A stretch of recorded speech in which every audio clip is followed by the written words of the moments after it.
ತಿಪಟೂರು ಬಂದ್ ಸಂಪೂರ್ಣ ಯಶಸ್ವಿ. ಅಕ್ರಮ ಗೋ ಸಾಗಣೆ ತಡೆಗೆ ಹಿಂದೂ ಪರ ಸಂಘಟನೆಗಳ ಕಾರ್ಯಕರ್ತರ ಮೇಲೆ ನಡೆಸಿದ್ದ ಹಲ್ಲೆಯನ್ನ ಖಂಡಿಸಿ ಹಿಂದೂ ಸಂಘಟನೆಗಳು ಹಾಗೂ ಬಿಜೆಪಿ ಜೊತೆಗೆ ಜೆಡಿಎಸ್ ಕರೆ ಕೊಟ್ಟಂತಹ ತಿಪಟೂರು ಬಂದ್ ಸಂಪೂರ್ಣವಾಗಿ ಯಶಸ್ವಿಯಾಗಿದೆ. ಬೆಳಗಿನಿಂದಲೇ ನಗರದ ಎಲ್ಲ ಅಂಗಡಿ ಮುಂಗಟ್ಟುಗಳು, ಹೋಟೆಲ್ಗಳು, ಉದ್ಯಮಗಳು, ಸಣ್ಣ ಪುಟ್ಟ ಅಂಗಡಿಗಳು ಕೂಡ ಸ್ವಯಂ ಪ್ರೇರಿತವಾಗಿ ಬಂದ್ ಮಾಡಲಾಗಿತ್ತು. ವಾಹನ ಸಂಚಾರ ವಿರಳವಾಗಿತ್ತು. 11 ಗಂಟೆಗೆ ಗ್ರಾಮ ದೇವತೆ ಕೆಂಪಮ್ಮ ದೇವಿ ದೇವಸ್ಥಾನದ ಬಳಿಯಲ್ಲಿ ಸೇರಿದ ಹಿಂದೂ ಕಾರ್ಯಕರ್ತರು ಅಲ್ಲಿಂದ ಬೈಕ್ ರ್ಯಾಲಿ ಹಾಗೂ ಮೆರವಣಿಗೆಯಲ್ಲಿ ದೊಡ್ಡಪೇಟೆ, ಬಿಎಚ್ ರಸ್ತೆ ಈ ಮೂಲಕವಾಗಿ 3 ಕಿಲೋಮೀಟರ್ ದೂರದ ಹಾಸನ ವೃತ್ತಕ್ಕೆ ತಲುಪಿ ಮತ್ತೆ ನಗರಸಭೆ ವೃತ್ತದ ಬಳಿಯಲ್ಲಿ ಬಂದು ಸಭೆಯನ್ನ ಸೇರಿದ್ರು.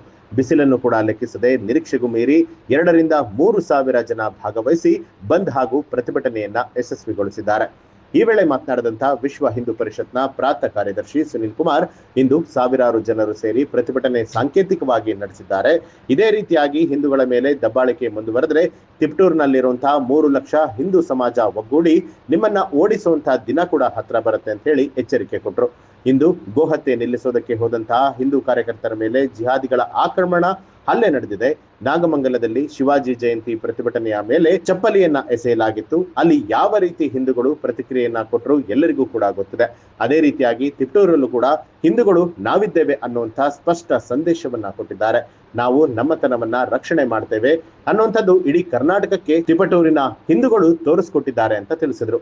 ಕೆಲವು ಮುಸ್ಲಿಂ ಮುಖಂಡರು ನಿನ್ನೆ ಸುದ್ದಿಗೋಷ್ಠಿಯನ್ನ ನಡೆಸಿ ಹಲ್ಲೆ ಮಾಡಿದ್ದು ಕೆಲವು ವ್ಯಾಪಾರಸ್ಥರು ನಾವು ಕೋಮು ಸೌಹಾರ್ದತೆಯಿಂದ ಇದ್ದೇವೆ ಅಂತ ಹೇಳಿದ್ದಾರೆ. ಯಾವುದು ಕೋಮು ಸೌಹಾರ್ದತೆ, ಯಾವುದು ವ್ಯಾಪಾರ?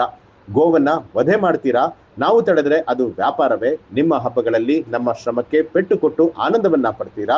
ಹಿಂದೂಗಳ ಮೇಲೆ ಎಲ್ಲಾ ಕಾನೂನು ಕ್ರಮಗಳನ್ನ ಜಾರಿಗೊಳಿಸುವಂತಹ ಸರ್ಕಾರ ಅಲ್ಪಸಂಖ್ಯಾತರ ತುಷ್ಟೀಕರಣಕ್ಕಾಗಿ ಅವರಿಗೆ ಕಾನೂನು ರಿಯಾಯಿತಿಯನ್ನ ಕೊಡ್ತಾ ಬರ್ತಾ ಇದೆ. ತಿಪಟೂರಿನ ಎಲ್ಲರೂ ಕೂಡ ಬಂದ್ ಮಾಡಿ ಹಿಂದೂಗಳ ಶಕ್ತಿಯನ್ನ ತೋರಿಸಿದ್ದಾರೆ ಅಂತ ಹೇಳಿದ್ರು. ಇನ್ನು ಮುಖಂಡ ಶ್ರೀಕಂಠ ಅವರು ಮಾತನಾಡಿ, ನಮಗೆ ಹೆತ್ತ ತಾಯಿ ಹೇಗೋ ಅದೇ ರೀತಿ ಗೋಮಾತೆ ಕೂಡ. ಗೋಮಾತೆಯನ್ನ ಕಾಪಾಡದೇ ಇದ್ರೆ ದೇಶಕ್ಕೆ ಉಳಿಗಾಲ ಇಲ್ಲ. ಆದ್ರಿಂದ ತಿಪಟೂರಲ್ಲಿ ಎಲ್ಲರೂ ಸೇರಿ ರಾಜಕೀಯೇತರವಾಗಿ ಒಂದು ಗೋಶಾಲೆಯನ್ನ ಆರಂಭ ಮಾಡಬೇಕು. ನಗರಸಭೆ ಆಯುಕ್ತರು ಕಸಾಯಿ ಖಾನೆಗೆ ಕೊಡುವಂತ ಎಲ್ಲಾ ಲೈಸೆನ್ಸ್ ಗಳನ್ನ ಸಾರ್ವಜನಿಕರಿಗೆ ಪ್ರದರ್ಶನ ಮಾಡಬೇಕು ಅಂತ ಹೇಳಿ ಆಗ್ರಹಿಸಿದ್ರು.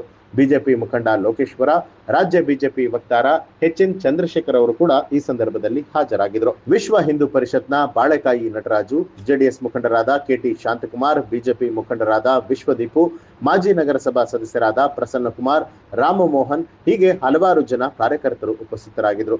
ಬಂದ್ಗೆ ಜಿಲ್ಲಾ ಪೊಲೀಸ್ ವರಿಷ್ಠಾಧಿಕಾರಿ ಅಶೋಕ್ ಅವರ ನೇತೃತ್ವದಲ್ಲಿ ಭದ್ರತೆಗಾಗಿ 1 additional SP, 2 DYSP, 3 circle inspector, 11 ಜನ sub inspector, 36 ASI, 44 head constable ಸೇರಿದಂತೆ ಸಾಕಷ್ಟು ಜನ ಹೆಚ್ಚು ಪೊಲೀಸ್ ಸಿಬ್ಬಂದಿಗಳು ಹಾಗೆ ವಿವಿಧ ತುಕಡಿಗಳನ್ನ ನಿಯೋಜನೆ ಮಾಡಲಾಗಿತ್ತು. ಹಿಂದೂ ಗೋರಕ್ಷಕ ಪುನೀತ್ ಕೆರೆಹಳ್ಳಿ ತಿಪಟೂರಿನ ತಮ್ಮ ಹೋರಾಟದ ಕಾರ್ಯಕರ್ತರನ್ನ ಭೇಟಿ ಮಾಡೋದಕ್ಕೆ ತಾಲೂಕಿನ ಗಡಿಯಾಚೆ ನುಗ್ಗೆಹಳ್ಳಿ ಬಳಿಯಲ್ಲಿ ಹಿಂದಿನ ದಿನ ಆಗಮಿಸ್ತಾ ಇದ್ದಂತಹ ಸಂದರ್ಭದಲ್ಲಿ ಖಚಿತ ಮಾಹಿತಿ ಪಡೆದಂತಹ ಪೊಲೀಸರು ಜಿಲ್ಲಾಧಿಕಾರಿಗಳ ಆದೇಶದಂತೆ 2 ದಿನಗಳ ಕಾಲ ನೀವು ಜಿಲ್ಲೆಗೆ ಆಗಮಿಸಬಾರದು ಅಂತ ಹೇಳಿ ಅವರನ್ನ ವಾಪಸ್ ಕಳಿಸಿದ್ರು. ಇದೀಗ ತಿಪಟೂರು ಬಂದ್ ಯಶಸ್ವಿಯಾಗಿ ನಡೆಸಿದ್ದು ಹಿಂದೂ ಸಂಘಟನೆಯ ಕಾರ್ಯಕರ್ತರು ಹಿಂದೂಗಳ ಶಕ್ತಿ ಏನು ಅನ್ನುವಂಥದ್ದನ್ನ ಇಡೀ ದೇಶಕ್ಕೆ ತೋರಿಸ್ಕೊಟ್ಟಿದ್ದಾರೆ.